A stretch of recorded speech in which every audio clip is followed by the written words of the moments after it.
पाठ 8 शब्द रचना समास कंपाउंड। बच्चों, समास का अर्थ है संक्षेप करना, अर्थात कम से कम शब्दों में अधिक से अधिक अर्थ प्रकट करना।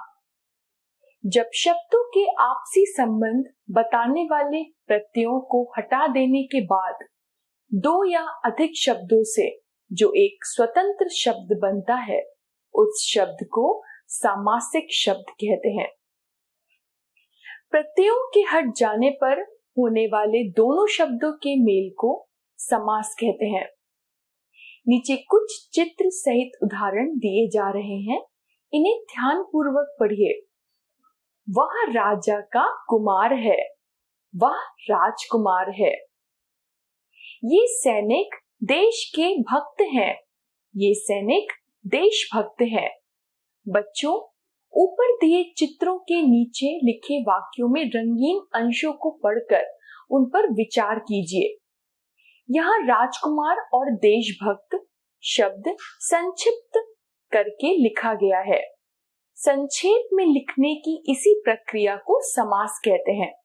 अतः जब दो या दो से अधिक शब्दों को संक्षिप्त करके नया शब्द बनाया जाता है, तो इस प्रक्रिया को समास कहते हैं।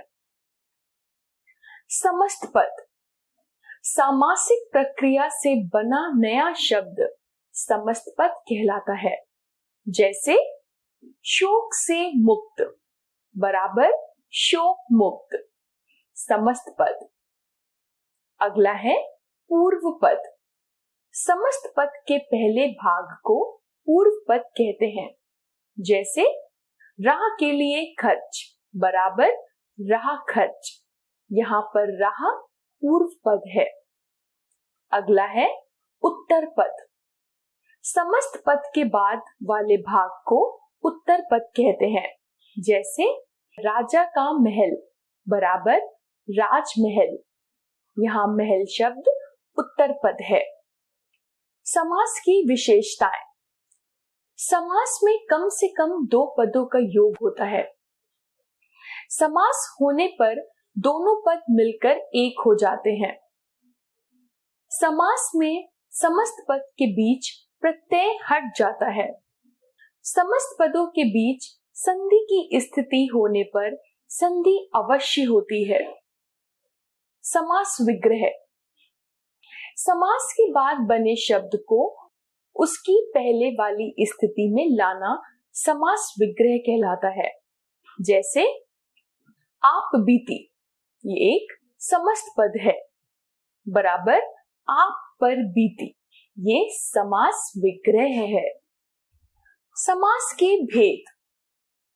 बच्चों, समास के प्रकार के विषय में जानने से पूर्व समास और संधि का अंतर जान लेना आवश्यक होगा। संधि और समास में अंतर इस प्रकार है।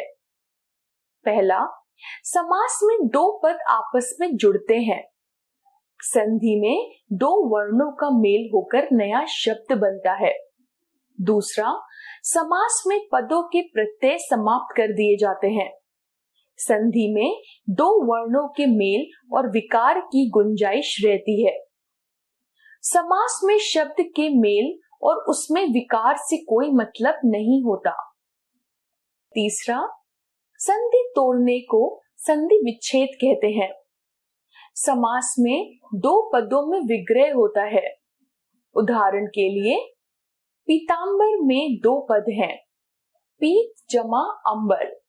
इसका संधि विच्छेद होगा पीत जमा अंबर, जबकि समास विग्रह होगा पीत है जो अंबर या पीत है जिसका अंबर या वस्त्र।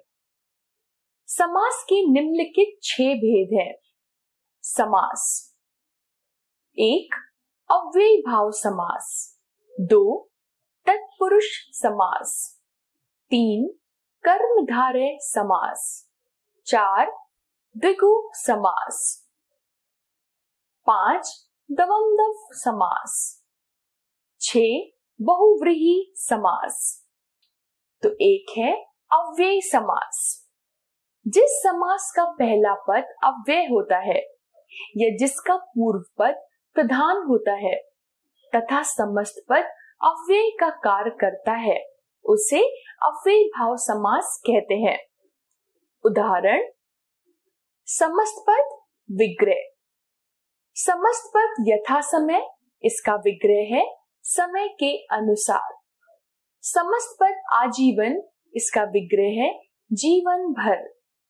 समस्त पद आजन्म, इसका विग्रह है जन्म से लेकर। समस्त पद हाथों हाथ, इसका विग्रह है हाथ ही हाथ में। समस्त पद गली गली, इसका विग्रह है हर गली में। समस्त पद यथाशक्ति, इसका विग्रह है शक्ति के अनुसार। समस्त पद भर पेट, इसका विग्रह है पेट भरकर। समस्त पद गांव गांव, इसका विग्रह है हर गांव में।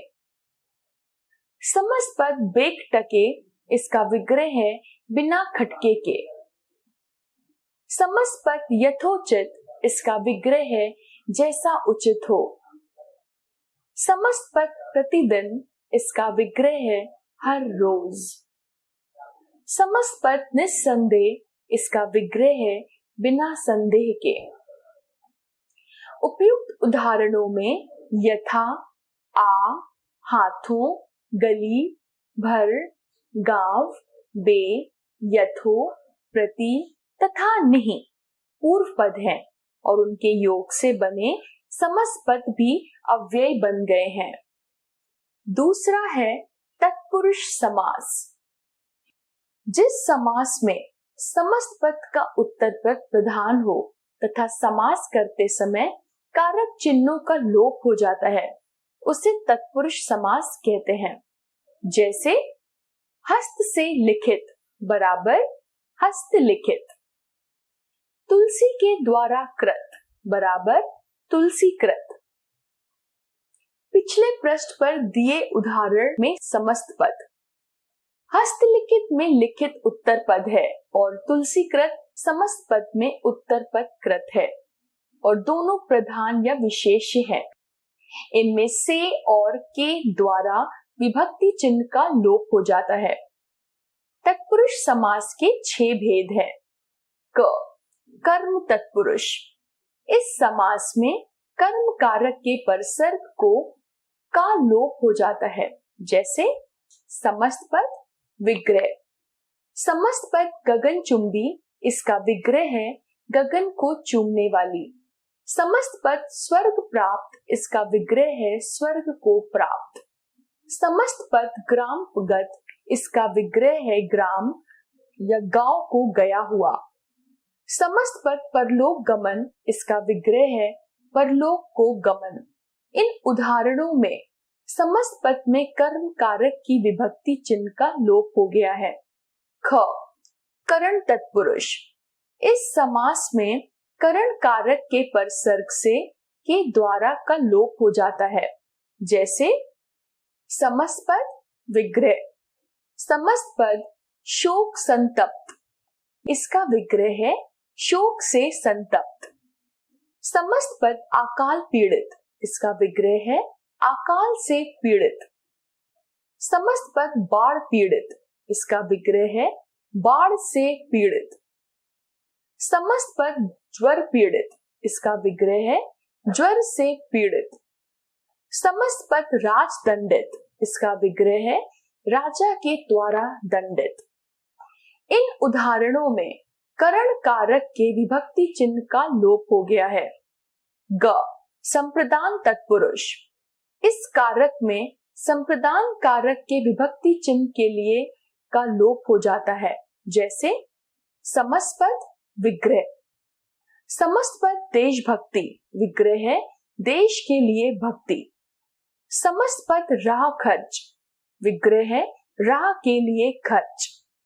समस्त पद रसोई घर, इसका विग्रह है रसोई के लिए घर। समस्त पद युद्ध भूमि, इसका विग्रह है युद्ध के लिए भूमि। समस्त पद मालगाड़ी, इसका विग्रह है माल के लिए गाड़ी। इन उदाहरणों में संप्रदान कारक के विभक्ति चिन्ह का लोप हो गया है। घ अपदान तत्पुरुष। इस समास में अपदान कारक के परसर्ग से अलग का लोप हो जाता है, जैसे समस्त पद विग्रह। समस्त पद ऋण मुक्त, इसका विग्रह है ऋण से मुक्त। समस्त पद धर्म भ्रष्ट, इसका विग्रह है धर्म से भ्रष्ट। समस्त पद शाप मुक्त, इसका विग्रह है शाप से मुक्त। समस्त पद बलहीन, इसका विग्रह है बल से हीन। समस्त पद बंधन मुक्त, इसका विग्रह है बंधन से मुक्त। इन उदाहरणों में समस्त पद में अपदान कारक की विभक्ति चिन्ह का लोप हो गया है। अंगा संबंध तत्पुरुष। इस समास में संबंध कारक के परसर्ग का, की, के का लोप हो जाता है, जैसे समस्त पद विग्रह। समस्त पद सेनापति, इसका विग्रह है सेना का पति। समस्त पद दीनानाथ, इसका विग्रह है दीनों का नाथ। समस्त पद राजप्रसाद, इसका विग्रह है राजा का प्रसाद, महल। समस्त पद घुड़दौड़, इसका विग्रह है घोड़ों की दौड़। समस्त पद पुस्तकालय, इसका विग्रह है पुस्तक के लिए आलय। इन उदाहरणों में समस्त पद में संबंध कारक की विभक्ति चिन्ह का लोप हो गया है। चा अधिकरण तत्पुरुष। इस समास में अधिकरण कारक के परसर्ग में पर का लोप हो जाता है, जैसे समस्त पद विग्रह। समस्त पद गृह प्रवेश, इसका विग्रह है गृह में प्रवेश। समस्त पद आप बीती, इसका विग्रह है आप स्वयं पर बीती हुई। समस्त पद वनवास, इसका विग्रह है वन में वास। समस्त पद ध्यान मग्न, इसका विग्रह है ध्यान में मग्न। समस्त पद घुड़सवार, इसका विग्रह है घोड़े पर सवार। इन उदाहरणों में समस्त पद में अधिकरण कारक की विभक्ति चिन्ह का लोप हो गया है। 3 कर्मधारय समास। इस समास का पहला पद विशेषण और दूसरा पद विशेष होता है, या एक पद उपमेय और दूसरा पद उपमान होता है। कर्मधारय समास के कुछ उदाहरण दिए जा रहे हैं, जैसे समस्त पद विग्रह। समस्त पद नीलकंठ, इसका विग्रह है नीला है जो कंठ। समस्त पद महादेव, इसका विग्रह है महान है जो देव। समस्त पद महात्मा, इसका विग्रह है महान है जो आत्मा। समस्त पद प्रधानाचार्य, इसका विग्रह है प्रधान है जो आचार्य। समस्त पद शोकाग्नि, इसका विग्रह है शोक रूपी अग्नि। समस्त पद पीतांबर, इसका विग्रह है पीला है जो अंबर। समस्त पद विरहाग्नि, इसका विग्रह है विरह रूपी अग्नि। समस्त पद विद्याधन, इसका विग्रह है विद्या रूपी धन। उपयुक्त उदाहरणों में पद नील, महान, प्रधान, शोक, पीत, विरह, विद्या विशेषण है जो कंठ, देव, आत्मा, आचार्य, अग्नि, अंबर, अग्नि और धन विशेष की विशेषता बता रहे हैं। 4 द्विगु समास। जिस समास का पहला पद संख्यावाची होता है तथा दूसरा पद प्रधान होता है, उसे द्विगु समास कहते हैं, जैसे समस्त पद विग्रह। समस्त पद तिरंगा, इसका विग्रह है 3 रंगों का समाहार। समस्त पद पंचवटी, इसका विग्रह है 5 वटों का समूह। समस्त पद चतुर्भुज, इसका विग्रह है 4 भुजाओं का समूह। समस्त पद षटकोण, इसका विग्रह है षट यानी 6 कोणों का समूह। समस्त पद त्रिभुज, इसका विग्रह है 3 भुजाओं का समूह।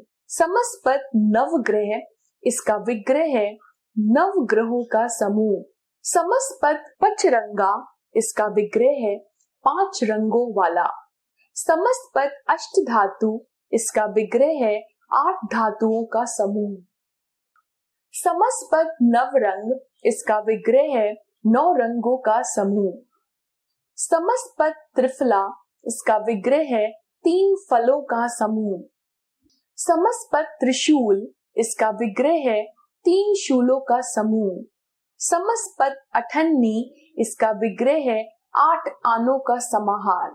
उपर्युक्त उदाहरणों में समस्त पद के सभी पहले पद संख्या का बोध करा रहे हैं दूसरे प्रधान पद की। 5 है द्वंद्व समास। जिस समास में दोनों पद समान हो और दोनों पदों के बीच या और अथवा का लोप हो, उसे द्वंद्व समास कहते हैं। जैसे समस्त पद विग्रह। नमक मिर्च, इसका विग्रह है नमक और मिर्च। समस्त पद राजा रानी, इसका विग्रह है राजा और रानी। समस्त पद अपना पराया, इसका विग्रह है अपना और पराया। समस्त पद मान अपमान, इसका विग्रह है मान और अपमान। समस्त पद खरा खोटा, इसका विग्रह है खरा और खोटा। समस्त पद राधा कृष्ण, इसका विग्रह है राधा और कृष्ण। समस्त पद जीवन मरण, इसका विग्रह है जीवन और मरण। समस्त पद भला बुरा, इसका विग्रह है भला या बुरा। समस्त पद लाभ हानि, इसका विग्रह है लाभ या हानि। समस्त पद राम लक्ष्मण, इसका विग्रह है राम और लक्ष्मण। जन्म मृत्यु, इसका विग्रह है जन्म या मृत्यु। समस्त पद जल थल, इसका विग्रह है जल और थल।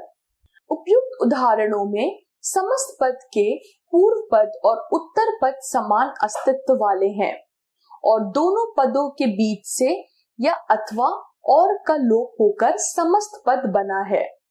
6 है बहुव्रीहि समास। जिस समास का उत्तर पद या पूर्व पद प्रधान न होकर अन्य पद प्रधान होता है, उसे बहुव्रीहि समास कहते हैं। जैसे समस्त पद विग्रह। समस्त पद नीलकंठ, जिसका विग्रह है नीला कंठ है जिसका, अर्थात शिव जी। समस्त पद दशानन, इसका विग्रह है 10 आनन मतलब मुंह है, जिसके अर्थात रावण।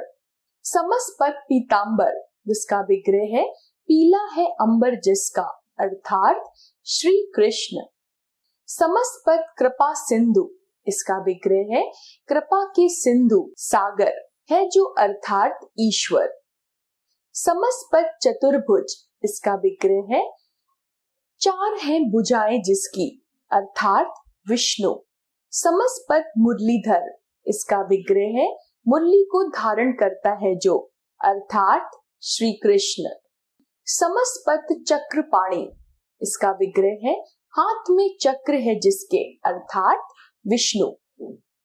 उपयुक्त उदाहरणों में समस्त पद के पूर्व पद और उत्तर पद दोनों में से कोई भी महत्वपूर्ण नहीं है, बल्कि इससे तीसरा पद बनता है। जैसे नीलकंठ, कंठ है नीला जिसका, अर्थात शिव जी। और भी जाने। विग्रह बदलने से समास का भेद बदल जाता है, इसलिए ध्यान पूर्वक विग्रह करना चाहिए। जैसे दशानन 10 आनन, मुंह का समूह, ये है द्विगु समास। 10 आनन है जिसके, अर्थात रावण, ये है बहुव्रीहि समास। द्वंद्व समास के पद योजक चिन्ह से जुड़े होते हैं। आपने सीखा 2 या 2 से अधिक शब्दों को संक्षिप्त कर नया शब्द बनाना समास कहलाता है। समास की प्रक्रिया से बना नया शब्द समस्त पद कहलाता है। समस्त पद का पहला पद पूर्व पद और बाद वाला पद उत्तर पद कहलाता है। समस्त पद के पदों को पहले जैसा करना समास विग्रह कहलाता है। समास और संधि में अंतर होता है। समास के 6 भेद हैं। क अव्ययीभाव समास, खा कर्मधारय समास, गा तत्पुरुष समास, घा द्विगु समास, अंगा दवंदव समास, च बहुव्रीहि समास। तत्पुरुष समास में विभक्ति चिन्हों का लोप हो जाता है।